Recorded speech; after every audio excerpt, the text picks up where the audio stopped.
ఈరోజు YSR Congress party general secretary అయినటువంటి శ్రీహరి గారిని అక్రమ నిర్బంధం. ఎందుకంటే ఒకవేళ చేసింటే యూనిఫామ్లోనే వచ్చిండాల పోలీసులు.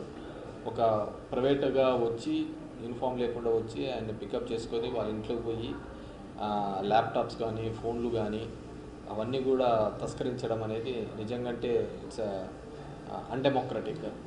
ఈరోజు ఈ రాష్ట్రంలో చూస్తే మన కూడా హైకోర్టు కూడా ఇదే విధంగా సజ్జల భార్గవ విషయంలో కూడా చేసింది. ఎవరు ఇచ్చినారు రెడ్ కార్నర్ నోటీసు అంటే అందరూ కూడా ఇది మాకు సంబంధం లేదు అన్నారు. మళ్ళీ అన్నమయ్య జిల్లా ఎస్పీ ఉండి దీనికి సంబంధం నేనే ఇచ్చాను అని చెప్పి చెప్పారు.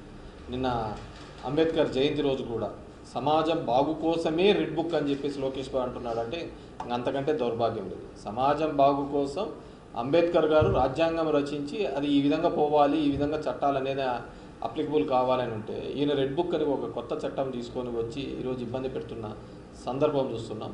111 సెక్షన్స్ పెట్టడం, దానివల్ల బెయిల్ రాకుండా చేయాలనే ఒక ప్రయత్నము, ఇవన్నిటినీ కూడా సమాజం ఎప్పుడు కూడా దీన్ని హర్షించదు. డెఫినెట్గా మా వైఎస్ఆర్ కాంగ్రెస్ పార్టీ నుంచి ఈ డిమాండ్ ఇమ్మీడియట్గా ఇప్పుడైనా ఇలాంటి చర్యలు మానుకోవాలి, ఇలాంటి అక్రమ నిర్బంధాలు. ఎందుకంటే చాలా సార్లు పోలీసులను అందరినీ కూడా హైకోర్టు ముట్టికాలేసింది. వీళ్ళు మీరు నిర్బంధించిన టైం ఏంది, మీరు కేసు కట్టిన టైం ఏంది, మీరు రిలీజ్ చేస్తున్న టైం ఏంది అంటే మాకు పోలీస్ స్టేషన్లలో కెమెరాలు లేవు అని చెప్పిన సందర్భాలు, వాటిని మళ్ళీ పోలీసులు తిట్టడం. మొన్న ఇదే విధంగా పెరేడ్ చేసినారు. ఏమంటే మా బండ్లు లేవు అని చెప్పేసి ఒక డీజీపీ ఉన్నత స్థాయి అధికారి మా బండ్లు లేవు అని చెప్పడం అంటే ఇంకంతకంటే ఏముంటుంది చెప్పండి. ఈరోజు బండ్లు లేవంటారు, రేపు పొద్దున గంటలు బుల్లెట్లు లేవంటారు.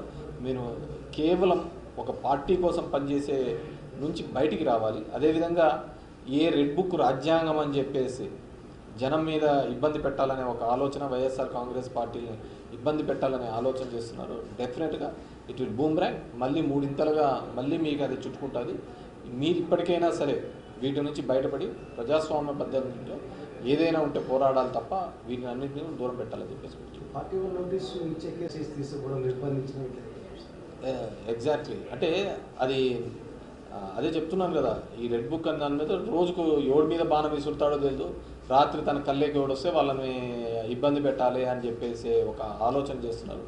ఇది ఒక తప్పుడు సాంప్రదాయాన్ని, ఒక తప్పుడు కల్చర్ని జనం మీదకి రుద్దుతున్నారు. ఈ ఆంధ్రప్రదేశ్లో ఎప్పుడు లేదు ఇలాంటిది. సో నువ్వు ఏదైతే నేర్పిస్తున్నావో డెఫినెట్గా అది ఇంకా 5 10 మళ్ళీ నీకు ఎనికి బౌన్స్ బ్యాక్ అవుతుంది. ఇప్పటికైనా ఆ చర్యలు మానుకొని డెఫినెట్గా అంబేద్కర్ గారి యొక్క రాజ్యాంగం ఉంది, దాని ప్రకారం అమలు చేస్తే అందరికీ మంచిదని చెప్తుంది. ఈరోజు వైఎస్ఆర్సీపీ జనరల్ సెక్రటరీ శ్రీహరి గారిని అరెస్ట్ చేయడం చాలా దుర్మార్గమైన చర్య.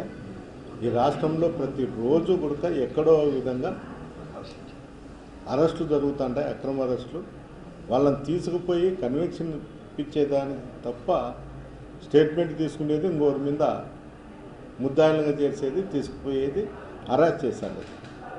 ఇప్పుడు కూడా ఈ రాష్ట్రంలో అలాంటి పరిస్థితి ఎప్పుడూ లేదు. ఈ ప్రభుత్వం వచ్చిన తర్వాతనే ఇట్లా అక్రమ అరెస్టులు పెట్టడము చేయడం జరుగుతుంది. శ్రీహరి అరెస్టును మేమందరం ఖండిస్తాం.